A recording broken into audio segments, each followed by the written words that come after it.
सड़क के एक तरफ आर्क डी ट्रायम्फ है। 50 मीटर ऊंची इस मेहराब से पूरे पेरिस को देखा जा सकता है। 1836 में मुकम्मल होने वाली इस आर्क के नीचे इनकलाब फ्रांस के सिपाही दफन हैं।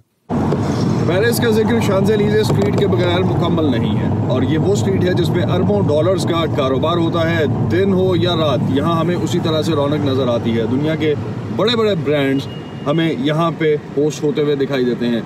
सड़क के दूसरे सिरे पर बुतों और फवारों से मुज़य्यन प्लेस दी कॉनकॉर्ड, जहाँ फ्रांसीसी इंकलाब के बाद शहनशाह लुई ऑगस्टे को फांसी दी गई।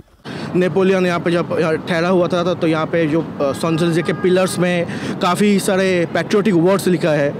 तो इन फ्रेंच लोगों के लिए ये बहुत बड़े एक प्लेस है, कम मतलब in terms of politics, history. France में अपने मुल्कों से काम के लिए आए नौजवानों को जब उनके मुल्कों से कोई मिलने आता है तो घुमाने के लिए ये पेरिस की बेहतरीन जगह समझी जाती है। सौरव मुखर्जी के वालिदैन आजकल उनके पास रहने आए हुए हैं। मेरा पेरेंट्स वो घूमने के लिए आए हैं इंडिया से, तो मैं इंडिया के रहने वाला हूँ, तो उनको मैं साइट सीइंग करा रहा हूँ पेरिस में। They are actually enjoying Paris. हमारा लड़का तो यहाँ ही रहता है।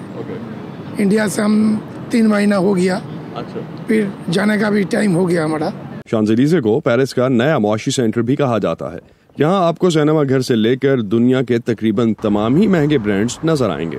Personally, I didn't do my shopping here because it's too expensive. ज़ाती तौर पर मैं यहाँ शॉपिंग नहीं करती क्योंकि ये इंतहाई महंगी जगह है, लेकिन मुझे अपने ख़ानदान के साथ यहाँ आना और सैर करना अच्छा लगता है।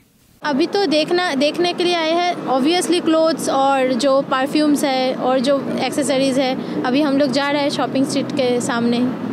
हम यहाँ से परफ्यूम खरीदना चाहेंगे और जो भी अच्छा लगेगा ऑफ कोर्स खरीदेंगे ही। फनपारों की नुमाइश हो या किसी फिल्म का प्रीमियर या किसी भी बड़े ब्रांड की अशिया की खरीदारी, इन सब की एक ही जगह पर मौजूदगी इस सड़क को मुनफरिद बनाती है। पेरिस में शांज़ेलीज़े की सैर के बगैर आपका फ्रांस का दौरा मुकम्मल नहीं हो सकता। Asadullah Khalid, voice of America, Paris, France.